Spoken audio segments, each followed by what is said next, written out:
नमस्कार मित्रांनो, आज आपण इंग्रजीतील 3 अतिशय महत्त्वाचे शब्द शिकणार आहोत.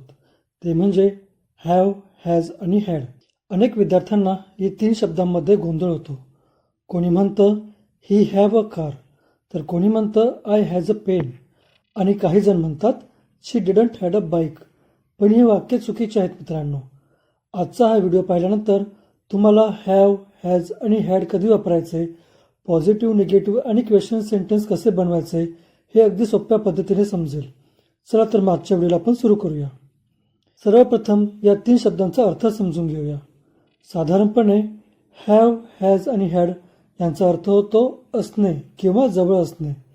उदाहरणार्थ, आय हॅव अ पेन म्हणजे माझ्याकडे पेन आहे. शी हॅज अ कार म्हणजे तिच्याकडे एक कार आहे. They had a meeting yesterday याचा अर्थ त्यांची काल मीटिंग होती. आता हे पाहूया शब्द कधी वापरायचे. When do we use have. Have वापरतो आपण जेव्हा आय, यू, वी आणि दे या सब्जेक्टसोबत. हे लक्षात ठेवण्यासाठी एक छोटी ट्रिक आहे मित्रांनो. जर सब्जेक्ट एकापेक्षा जास्त लोकांसाठी असेल किंवा आय किंवा यू असेल तर हॅव वापरा. उदाहरणार्थ, आय हॅव अ लॅपटॉप माझ्याकडे एक लॅपटॉप आहे. You have a beautiful house तुझ्याकडे एक सुंदर घर आहे. वी हॅव मेनी फ्रेंड्स आमचे खूप मित्र आहेत. दे हॅव 2 चिल्ड्रन त्यांना 2 मुले आहेत. आता आपण पाहूया हॅजचा वापर. हॅज वापरतो आपण ही, शी, इट आणि कोणत्याही एका व्यक्तीच्या नावासोबत. उदाहरणार्थ, ही हॅज अ बाईक त्याच्याकडे एक बाईक आहे.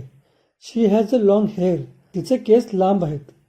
इट हॅज 4 लेग्स त्याला 4 पाय आहेत.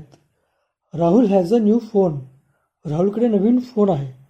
लक्षात ठेवा, एक व्यक्ती म्हणजे हॅज. आता आपण पाहूया मित्रांनो हॅडचा वापर. हॅड म्हणजे भूतकाळ म्हणजेच जे काल होतं किंवा आधी होतं ते सांगण्यासाठी हॅड वापरतो. सर्व सब्जेक्टसोबत हॅड वापरता येते.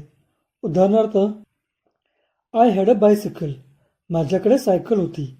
शी हॅड अ फिवर तिला ताप होता. दे हॅड अ पार्टी त्यांनी पार्टी केली होती. चला आता आपण पाहूया positive sentences. I have a pen. He has a car. They have a house. We had a meeting yesterday.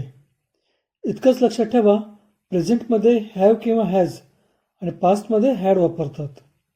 आता आपण पाहूया निगेटिव्ह सेंटेन्सेस. जर सब्जेक्टसोबत हॅव असेल तर आपण म्हणतो डोंट हॅव. उदाहरणार्थ, आय डोंट हॅव मनी माझ्याकडे पैसे नाहीत. यू डोंट हॅव टाईम तुझ्याकडे वेळ नाही. जर सब्जेक्टसोबत हॅज असेल तर आपण म्हणतो डझंट हॅव.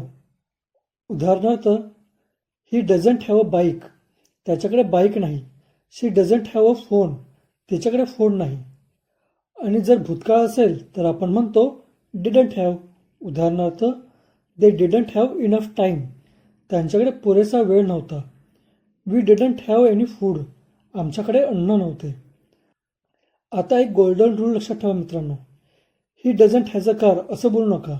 योग्य वाक्य आहे he doesn't have a car. कारण डझंट नंतर नेहमी हॅव येतं. आता आपण पाहूया question sentences.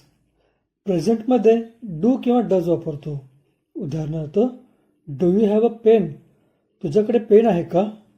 Do they have a car त्यांच्याकडे कार आहे का.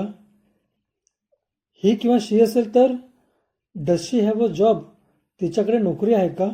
Does Rahul have a laptop राहुलकडे लॅपटॉप आहे का. आणि पास्टमध्ये डीड वापरतो. डिड यू हॅव ब्रेकफास्ट तू नाश्ता केला होता का. डिड दे हॅव इनफ मनी त्यांच्याकडे पुरेसे पैसे होते का.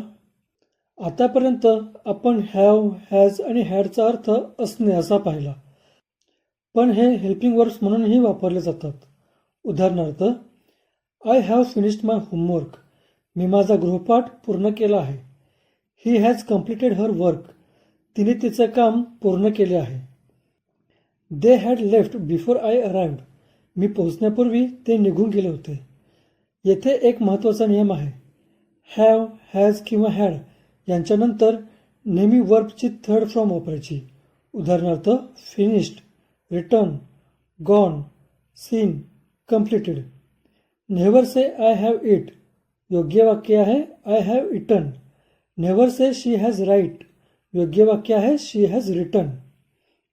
मला वाटतं तुम्हाला आता हा कन्सेप्ट व्यवस्थित क्लिअर झाला असेल.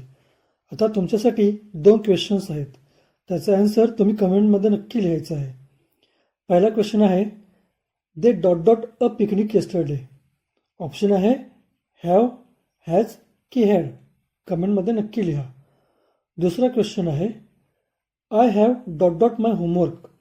ऑप्शन आहे फिनिश, फिनिश्ड की फिनिशिंग. योग्य उत्तर कमेंटमध्ये लिहा. आज आपण शिकलो आय, यू, वी आणि दे सोबत हॅव वापरतात आणि ही, शी, इट सोबत हॅज वापरतात. तसेच भूतकाळासाठी हॅड वापरतात. निगेटिव्हमध्ये डोंट हॅव, डझंट हॅव आणि डिडंट हॅव वापरतो. आणि हेल्पिंग वर्ब म्हणून हॅव, हॅज आणि हॅड नंतर नेहमी वर्बची थर्ड फॉर्म वापरतो. जर हा व्हिडिओ तुम्हाला आवडला असेल तर लाईक करा, शेअर करा आणि स्पीक या चॅनलला सबस्क्राईब करायला विसरू नका. पुढच्या व्हिडिओमध्ये आपण कॅन, कुल्ड, मे आणि माईट अगदी सोप्या भाषेत शिकणार आहोत. तोपर्यंत keep learning, keep speaking English.